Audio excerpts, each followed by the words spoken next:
is Jenny Chain. I'm the Gallery and Events Manager at Artisan Gallery. Artisan Gallery has become the go-to place for Broome County's First Friday events since its opening in October 2018. This month, we have our virtual exhibition, which is the very first one, Art Connects Us All, featuring 4 artists from our past exhibitions who work in very different disciplines or styles, but whose work present the same vitality through colors, light and shadow, structure, composition, and theme. Today, we have artist Warner Varno. Warner, thank you for joining us. Hi, Jenny. Thanks so much for having me. Of course. So can you tell us a little bit about your background, how your training affect your choice of medium, and what and how you create, and also the subjects that you're drawn to the most? Absolutely. So my medium developed out of oil painting. So historically, I was an oil painter all through, even back into high school, undergrad, in all my fine art training. For the most part, I was an oil painter.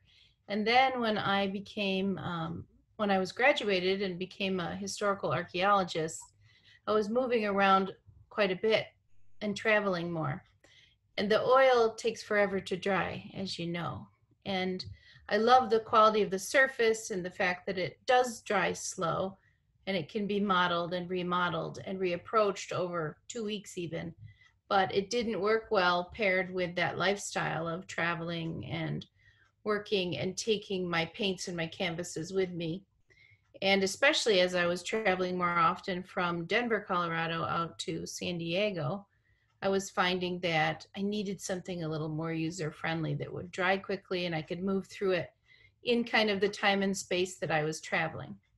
So I switched to more of a watercolor technique, but with acrylic paint. So I switched over to using acrylic paint and a spray bottle and being outdoors and working outdoors and having that ground come forward. And so that really changed the work. Right until now, 12 years later, I would say, still working with that technique of painting the ground and what I call a dance with the canvas, of just movement of my body, moving the canvas and rotating it outdoors usually, unless, of course, the season calls for being inside, but I prefer to do the ground outside.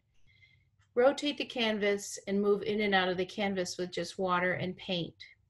Up until these most recent paintings where I'm actually printing into the surface, still very intuitive, not planned out, more just a color or a chakra in mind.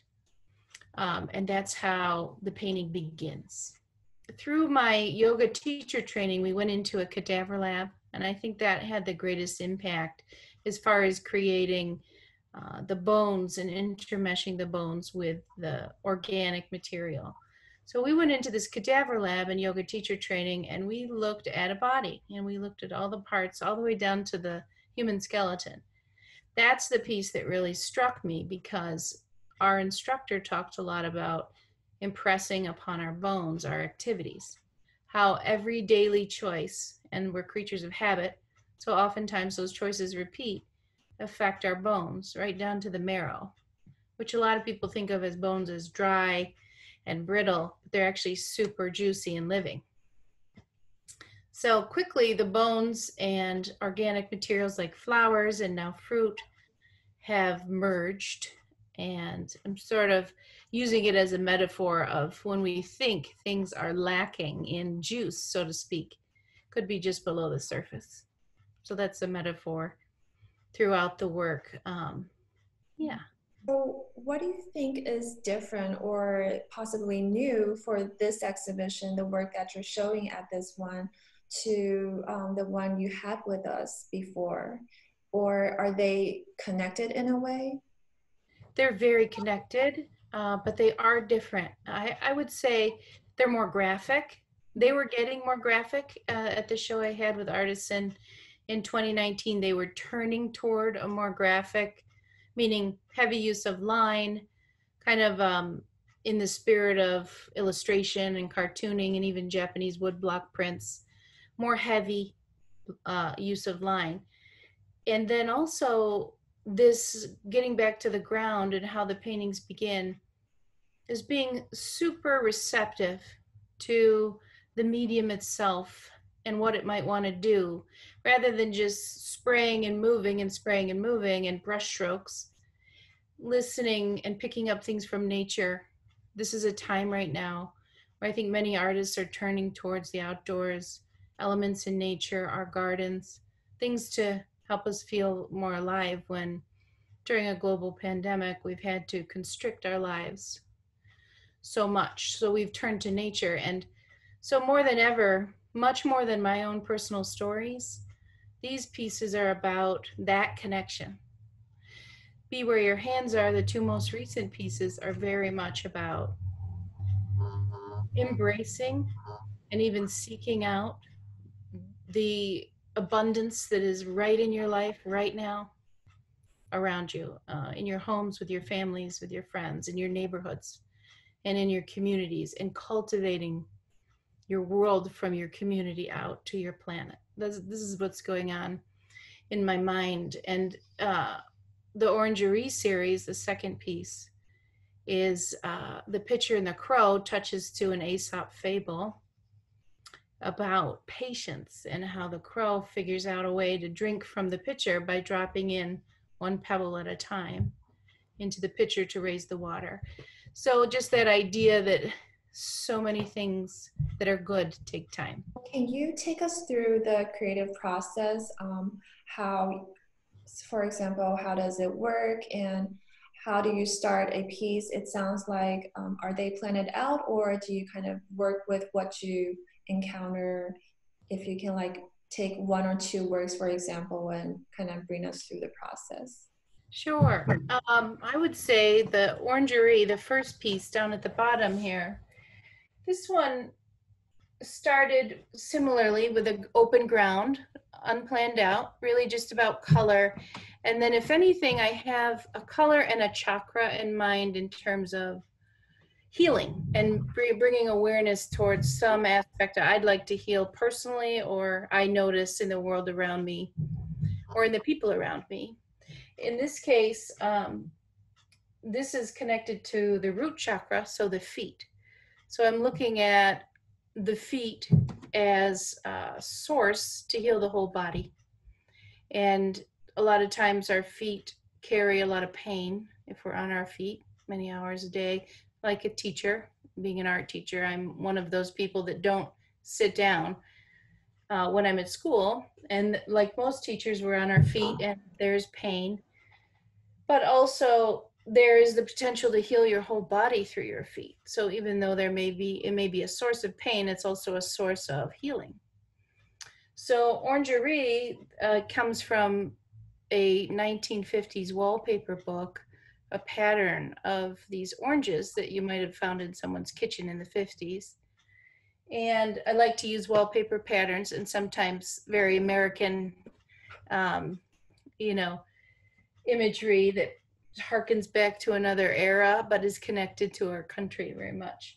So this Orangery pattern, you might find in an everyday kitchen, and I wanted to connect to that feeling of juice and growth, and this spinning pattern that sort of indicates a lot of movement that's very positive and beautiful and flowing and organic, but also very full and layered.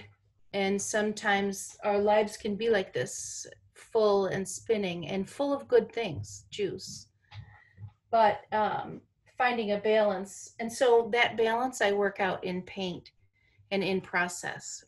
So those ideas guided me, and then I found these materials and they sort of came together in their own story.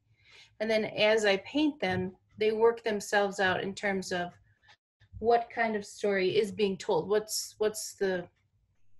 comes forward as the most important thing. Your last exhibition focused a lot on the bone garden, and as we can see, this theme reoccurs in all of your paintings. And last time, it's about a contemplation on the aftermath of the Japan tsunami. And I'm wondering that either the human anatomy or the bone garden, do they still mean the same thing, or are you going to continue to use this theme throughout your paintings? For me, the bones, not only are they familiar and they're comfortable, and I've always loved them. I drew bones in the archaeology department at SUNY Potsdam. It was something I found super relaxing and interesting. And so returning to something that is comfortable, but also vibrates with a little bit of um, the visceral feeling of loss, thinking a lot about, loss globally that people are experiencing. It was just the most tender thing to work with, and something again that I was very much comfortable, like an old friend, you know. Mhm. So I returned to them, but I also think being where your hands are, it was just the best way to show the fruit in the hand. It was just a great way to show what I'm feeling and thinking about this time. Be where your hands are is just another way to say be present and be aware. And it's okay if it's not, if there's the good, the bad, and the ugly intermixed there. Right, right, But exactly. let's talk about it and be embracing it. Mhm. Mhm. Yeah, so because there's always two sides on one thing, Yeah. and I think your work really puts out a really positive message to let people look at how life will, where life will kind of bring us, but how we could always see the positive sides out of it. Yes. So, do you have any like stories you can share with us of any any of your collectors or viewers of your artwork? Well, I do have stories. Most recently, a woman in this area, she's been interested in the work. She stood in front of it in person in the gallery, and there were some large scale works there that she really loved. She couldn't afford them necessarily.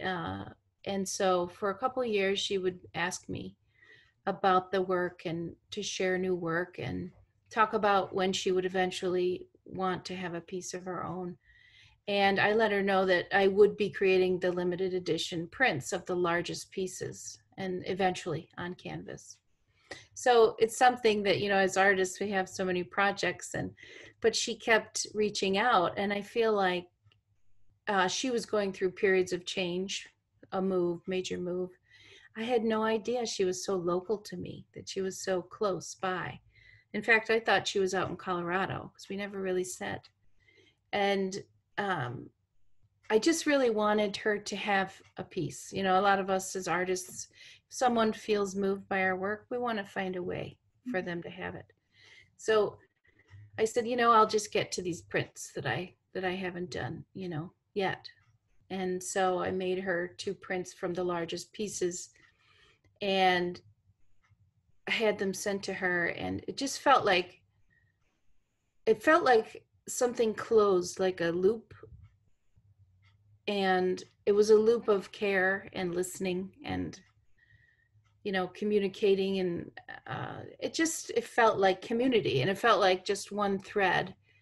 And it's felt like that over the years, when a person's interested in purchasing a work or having my work in their home one way or another. Sometimes it's on loan just to have it so it's not being stored, or in the studio on the floor, it's up on the wall and safe and enjoyed. But it just, all those little moments of connection is really what, so much time is spent alone creating them, but really, even in the creation of the work, it's a reaching toward others. For me, I share my work and I enjoy sharing it. So that's just a big part of, I think that's why when you reached out about the virtual exhibition, it motivated me to finish this body of work that had been floating in my mind, because it is a time where I think we can, as artists, much like following the tsunami and earthquake of Japan in 2011, we can rise up and connect with others, and it helps us and it helps our community. It definitely does. It definitely Yeah. does. Well, thank you for doing this. Of course. Thank you for sharing your beautiful art. And we really love to see It's so much fun to see your work, and there's so much going on. So thank you a lot. Thank you, Jenny. This Art Connects Us All virtual exhibition will be available online on Broome County Arts Council starting on Friday, June 5th, and will be on view through August 29th. We will have a viewing room available, and also if you have any further questions, you want to learn more about a piece or about the artist, please email us at artisangallery@broomearts.org. So thank you again, Warner. It was a pleasure talking to you. Thank you, Jenny. I'll see you soon.